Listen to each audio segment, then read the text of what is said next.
मालूम है आका जन्नत में सैर फरमा रहे हैं। कहाँ सैर फरमा रहे हैं? जन्नत में। जन्नत में आका सैर फरमा रहे हैं और कुरान शरीफ की तिलावत की आवाज आ रही है। आका ने पूछा जिब्रील ये किसकी तिलावत की आवाज है? कहा आका जी आपके चहीते सहाबी हारिसा बिन नुमान की तिलावत की आवाज है। आका ने फरमाया जानते हो जिब्रील हारिसा मदीने में कुरान पढ़ते हैं, आवाज जन्नत में सुनाई पड़ती है। या रसूल अल्लाह इसकी वजह क्या है? कहा इसकी वजह यह है कि हारिसा अपनी माँ की खिदमत बहुत करते हैं। एक दिन उनकी माँ ने दुआ कर दिया मालिको मौला मेरा बेटा हारिसा मेरी बड़ी खिदमत करता है, इसे ऐसी जज़ा दे कि कुरान मदीने में पढ़े आवाज जन्नतुल फिरदौस में पहुंच जाए। ये माँ की दुआ है। तो कितने लोग माँ की दुआ लेना चाहते हैं? जरा हाथ उठाकर एक बार बोल दे तो सुभान अल्लाह। कितने लोग माँ की दुआ लेना चाहते हैं? आप लोग तो मज़ार पर बगैर माँ की दुआ लिए चले जाते हैं, मस्जिदों में बगैर माँ की दुआ लिए चले जाते हैं, जलसों में बगैर माँ की दुआ लिए चले जाते हैं, पीरों की बारगाह में बगैर माँ की दुआ लिए चले जाते हैं। आपने समझा क्या है? आप तो सारी दुनिया को लिफाफा देते फिरते हैं। ये पीर साहब का लिफाफा है, ये साहब इमाम साहब का लिफाफा है, ये खतीब साहब का लिफाफा है, ये शायर इस्लाम का लिफाफा है, ये फला साहब का लिफाफा है। जिंदगी में कम से कम एक लिफाफा अपनी माँ के नाम का भी बना लो, एक लिफाफा अपने बाप के नाम का भी बना लो। आज जमाना परेशान है, लोग परेशान और हैरान हैं। मैं आपको बताना चाहूंगा मेराज की शब है, आमिना के लाल है। अच्छा एक बात बताता हूँ सुनिए, जिसे जाना हो 1 मिनट में चला जाए, है ना, जिसे जिसे जाना हो। अब इसके बाद कोई जाएगा नहीं, मोहब्बत से बैठ करके गुफ्तगू सुने। जिसे जाना हो 1 मिनट में चला जाए। जरा एक बार दोनों हाथों को उठाकर एक हाथ अपने बाप के नाम पर और दूसरा हाथ अपनी माँ के नाम पे उठा के बोल दे सुभान अल्लाह। अब जरा गौर से सुनेंगे। मेराज की शब है, आमिना के लाल है, अक्सा में सवारी पहुंची है। जब आका की सवारी अक्सा में पहुंची तो आका की ताजीम के लिए हजरत आदम भी खड़े हैं, हजरत इब्राहिम भी खड़े हैं, हजरत इस्माइल भी खड़े हैं, हजरत जकरिया भी खड़े हैं, हजरत यहिया भी खड़े हैं। याद रखिएगा साहब आदम ने ये नहीं कहा कि आने वाला तो मेरा शहजादा आ रहा है मैं उसकी ताजीम क्यों करूं। हजरत इब्राहिम ने ये नहीं कहा आने वाला मेरा लख्ते जिगर आ रहा है मैं उसकी ताजीम क्यों करूं, बल्कि यही कहा आने वाला हमारा इमाम आ रहा है।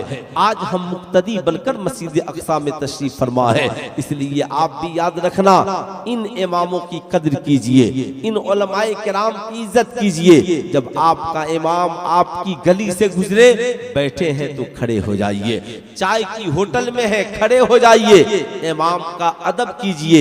ये सोचकर हमारे बाबा हजरत आदम ने इमाम की ताजीम की है। याद रखिएगा आज हम कहाँ कद्र करते हैं, आज हमें नारे याद है, फातिहे याद है, सब कुछ याद है, मगर मुस्तफा जाने रहमत और अंबिया अलैहिमुस्सलाम की सुन्नतों से हम दूर हैं। मैं आपसे पूछना चाहता हूँ क्या सिर्फ जो मस्जिद में नमाज पढ़ाता है वही आपका इमाम है? नहीं नहीं, जो मस्जिद में नमाज पढ़ाता है वो मस्जिद का इमाम है, और ये जो उलमा है ये पूरी कौम के इमाम है। इसलिए आलिम पूरी कौम का इमाम होता है, कहीं नजर आए उसकी ताजीम कीजिए। हसद का ऐनक और हसद का चश्मा अपनी आंखों से उतारिए। आज मीडिया में जो आप देख रहे हैं, जो दिख रहा है वो हकीकत नहीं है, जो हकीकत है वो दिख नहीं रहा है। मीडिया वालों ने एक डॉक्टर साहब से पूछा, डॉक्टर साहब आप दुनिया की इतनी मोटी मोटी किताबें पढ़कर डॉक्टर बने हैं, मगर क्या वजह है? पीना हो तो आलिम से पूछते हैं कैसे पानी पीना है, खाना हो तो आलिम से पूछते हैं कैसे खाना खाना है। आप आलिम के पीछे क्यों चलते हैं? वो डॉक्टर बाजारू डॉक्टर नहीं था, वो डॉक्टर दुनियावी डॉक्टर नहीं था। उस डॉक्टर ने कहा मीडिया वालों तुझे पता नहीं है दुनिया में कोई डॉक्टर हो, इंजीनियर हो, प्रोफेसर हो, साइंटिस्ट हो, सब दुनिया के इंसानों की लिखी हुई किताबों को पढ़कर डॉक्टर, इंजीनियर, प्रोफेसर और साइंटिस्ट बनते हैं, मगर जो आलिम बनता है वो दुनिया के राइटरों की लिखी हुई किताबों को पढ़कर नहीं बल्कि अल्लाह की नाजिल की हुई किताब कुरान पढ़कर आलिम दीन बनता है, हदीस मुस्तफ़ा पढ़कर आलिम दीन बनता है। यही वजह है कि हम अपने उलमा के पीछे चलते हैं। इसलिए खूब याद रखिएगा, जिस नबी की शान ये है, जिस नबी की ताज़ीम के लिए आदम खड़े हैं, हजरत इब्राहिम खड़े हैं, हजरत इस्माइल खड़े हैं, अल्लाह अल्लाह जिस नबी की ताज़ीम के लिए फरिश्ते खड़े हैं, वही नबी है। मस्जिद नबवी शरीफ है, आका साहबे कराम की झुरमुट में बैठे हैं। इतने में एक पाकीज़ा खातून नेक औरत मस्जिद नबवी शरीफ में चली आ रही है।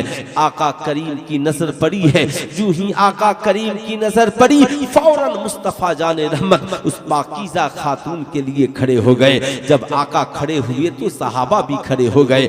सहाबा अर्ज गुजार होते हैं, या रसूल अल्लाह, ये कौन मुकद्दस खातून है जिनके लिए मेरे आका खड़े हैं। जो ही वो औरत करीब आई, आका ने अपने कांधे से चादर मुबारक को उतारा, जमीन पर बिछा दिया। आपके बैठने की जगह ये है। सहाबा अर्ज करते हैं, फिदा का भी उम्मी या रसूल अल्लाह, या रसूल अल्लाह, मेरे माँ बाप आप पर कुर्बान। आका जी, ये कौन पाकीज़ा औरत है, ये कौन नेक औरत है। सारी दुनिया आपकी ताज़ीम करती है, मगर मेरा पैगंबर इस औरत की ताज़ीम के लिए खड़ा है। आका करीम मुस्कुराते हैं, फरमाते हैं, मेरे सहाबा, क्या तुम अपनी माओ की ताज़ीम नहीं करते? सुनो, तेरा पैगंबर जिस औरत की ताज़ीम के लिए खड़ा है, यह औरत कोई और नहीं, मेरी दूध पिलाने वाली माँ हजरत दाई हलीमा है, जिनकी ताज़ीम के लिए तेरा पैगंबर खड़ा है। सुल्तान रज़ा आपसे पूछना चाहता है, बताओ, क्या आप भी कभी अपनी माँ की ताज़ीम के लिए खड़े होते हो? क्या आप भी कभी अपने बाप की ताज़ीम के लिए खड़े होते हो? आप कहोगे, नहीं मौलाना, आज हमारी पोजीशन तो ये है कि माँ नीचे बैठी है, बेटा कुर्सी पे बैठा है, माँ नीचे बैठी है, बेटा चारपाई पर बैठा है। आज हमारी पोजीशन ये है, बेटा अपने ऑफिस में चेंबर में बैठा है और बाप दरवाजे पर खड़ा है। मैं आपसे पूछना चाहता हूँ, ईमानदारी से बताना, हम अपने दरवाजों पे कुर्सियां लगा कर बैठे हैं और मेरा बाप चौकीदार की तरह खड़ा है। क्या यही समाज है? क्या यही माशरा है? क्या आमिना के लाल ने यही सलीका बताया है? आज के इस जलसे में आने वालों, पहला पैगाम ये लेकर के जाओ कि आज के बाद जाना, तुम चाहे कॉलेज में हो, तुम चाहे स्कूल में हो, तुम चाहे बिजनेसमैन हो, बिजनेस की कुर्सी पर बैठे हो, तुम चाहे तिजारत के मैदान में हो, दुनिया में कहीं हो, याद रखना, तुम घर में बैठे हो, बगल में तेरी बीवी बैठी है, तेरे बच्चे बैठे हैं, इतने में तेरी बूढ़ी माँ तेरे पास चली आए, तेरा बूढ़ा बाप तेरे सामने आ जाए, फौरन ताज़ीम के लिए खड़े हो जाना। अपनी बीवी से कहना, तुम भी खड़ी हो जाओ, अपने बच्चों से कहना, तुम भी खड़े हो जाओ। तेरी बीवी और बच्चे तुझसे पूछेंगे, कल तक तो इस कदर ताज़ीम नहीं करते थे, आज माँ की इतनी इज्जत क्यों कर रहे हो, आज बाप की इतनी ताज़ीम क्यों कर रहे हो? कहना, पगली तुझे नहीं मालूम, कल तक मैं नहीं जानता था, आज मैंने जलसे में जान लिया है। तुम और हम जिस नबी का कलमा पढ़ते हैं, वो नबी तो मस्जिद नबवी शरीफ में दूध पिलाने वाली माँ हजरत दाई हलीमा की ताज़ीम के लिए खड़े हो गए, तो आका मस्जिद नबवी में उस माँ के लिए खड़े हैं जिन्होंने दूध पिलाया है। मैं तो उस माँ के लिए खड़ा हूँ जिसने दूध भी पिलाया है, पेट में 9 माह खूने जिगर भी पिलाया है, जिसने सबसे पहले मेरे जिस्म को कपड़ा पहनाया, वो मेरी माँ है, जिसने उंगलियां पकड़ के चलना सिखाया, वो मेरी माँ है, जिसने पूरी जिंदगी की कमाई मेरी मोहब्बत में कुर्बान कर दी, वो मेरा बाप है। इसलिए याद रखना, आज के बाद जब मेरी माँ या मेरे बाप नजर आए तो मैं भी ताज़ीम करूंगा। मेरे घर वालों, तुम भी मेरी माँ की इज्जत करना, तुम भी मेरे बाप की इज्जत करना। याद रखना, अल्लाह के नबी फरमाते हैं, जिस शख्स से उसके माँ और बाप राजी हो जाए, उससे अल्लाह और उसका रसूल भी राजी हो जाता है। अगर कोई बंदा रात इस हाल में गुजारता है कि उसकी माँ भी उससे खुश है, उसका बाप भी उससे खुश है, तो सुबह होते ही अल्लाह ताला माँ बाप की खुशी की वजह से उस बंदे के लिए, उस बेटे के लिए जन्नत के 2 दरवाजों को खोल देता है। कितने दरवाजों को खोल देता है? दोनों उंगलियां उठाकर बोले कितने दरवाजों को खोल देता है? 2 दरवाजों को खोल देता है। और लेकिन अगर नाराज है तो जहां अगर एक नाराज है, माँ नाराज है, सिर्फ बाप राजी है, तो जहन्नम का एक दरवाजा खुल जाता है। इसलिए याद रखें, सहाबा ने पूछा या रसूल अल्लाह माँ बाप के बारे में इरशाद फरमाए। आका करीम ने फरमाया दोनों तुम्हारे लिए जन्नत भी है और जहन्नम भी है। सहाबा अर्ज करते हैं या रसूल अल्लाह एक ही शख्स जन्नत भी हो और जहन्नम भी हो। कहा हाँ, माँ बाप राजी है, तुमने उन्हें राजी कर लिया तो तुम्हारे लिए वो जन्नत है, अगर तुमने नाराज कर दिया तो तुम्हारे लिए जहन्नम है। इसलिए मैं आपसे पूछना चाहता हूं, बताओ कितने नौजवान हो जो आज के बाद अपने माँ बाप की ताजीम करोगे? जरा हाथ उठाओ तो कितने नौजवान हैं जो आज के बाद अपने माँ बाप की ताजीम करेंगे? माशाअल्लाह सारे नौजवान करेंगे। आला हजरत सरकार से किसी ने पूछा, आप किताबें उठा करके पढ़ें। आला हजरत को लोग सही से पढ़ते नहीं हैं, बल्कि सिर्फ फतवाबाजी से काम लेते हैं, तकियाबाजी से काम लेते हैं। उन्हें आला हजरत को पढ़ने की जरूरत है। जो लोग नहीं पढ़ते हैं वो जाकर के पढ़े। आला हजरत सरकार से किसी ने पूछा, हुजूर बताया जाए माँ का रुतबा बड़ा है या बाप का रुतबा बड़ा है? आला हजरत फरमाते हैं सुनो, मोहब्बत माँ से ज्यादा करो और अदब बाप का ज्यादा करो, इसलिए कि बाप तेरा भी हाकिम है, तेरी माँ का भी हाकिम है। पूछा गया हुजूर मर्द की कमाई में पहला हक किसका है? आला हजरत फरमाते हैं जब तुम कमाओ तो याद रखना मर्द की कमाई में पहला हक उसकी माँ का है। किसका है? जरा हाथ उठा करके बोल दे किसका है, और जोर से बोले किसका है? माँ का। मर्द की कमाई में पहला हक किसका है? माँ का, और दूसरा हक उसके बाप का है। आला हजरत से पूछा गया हुजूर कमा कर क्या किया जाए? कहा जब कमाओ तो सबसे 100 कमाओ तो 75 माँ को दो और 25 बाप को दो। लेकिन बुरा ना मानना, ये मेरी कौम के शहजादों, आज जो हमारे कौम के नौजवानों की हालत है, हम इंजीनियर बनकर परेशान हैं, हम डॉक्टर बनकर परेशान हैं, हम प्रोफेसर बनकर परेशान हैं, हम आलिम मौलाना बनकर परेशान हैं। जानते हो इस परेशानी की वजह क्या है? हमने जब कमाना शुरू किया तो माँ को छोड़कर हमने अपना घर अलग आबाद कर लिया, हमने बाप को छोड़कर अपनी जिंदगी अलग गुजार ली। ए मेरी कौम के शहजादे और शहजादियों, गौर से सुनना, तुम भी जब ससुराल में कदम रखती हो तो अपने शौहर से कहती हो अब मुझे सास के साथ नहीं रहना, तेरे माँ और बाप के साथ नहीं रहना, मेरे लिए अलग रहने का इंतजाम कर दो। जानती हो उसका नतीजा क्या निकलता है? तेरे शौहर की कमाई की बरकतें खत्म हो जाती हैं, तेरे शौहर की तरक्की रुक जाती है। तुम कैसी बीवी हो?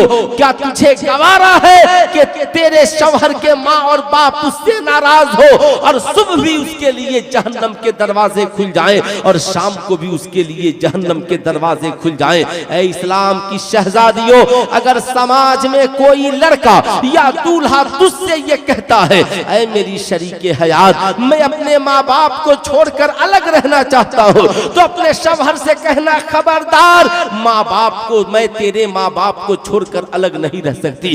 तेरा शौहर पूछेगा क्यों? चल तुझे मुंबई में रखेंगे, चल तुझे दिल्ली में रखेंगे। कहना है मेरे शौहरे नामदार, हमने समझ लिया तेरे मिजाज को, जो बेटा अपने माँ और बाप का वफादार नहीं होगा वो जिंदगी में कभी बीवी और बच्चों का भी वफादार नहीं होगा। इसलिए पहली वफादारी अपने माँ और बाप के साथ करो, दूसरी वफादारी अपनी बीवी और बच्चों के साथ करो। लेकिन आज साहब हम तो समाज बदलने चले हैं, लेकिन बदले तो कैसे बदले?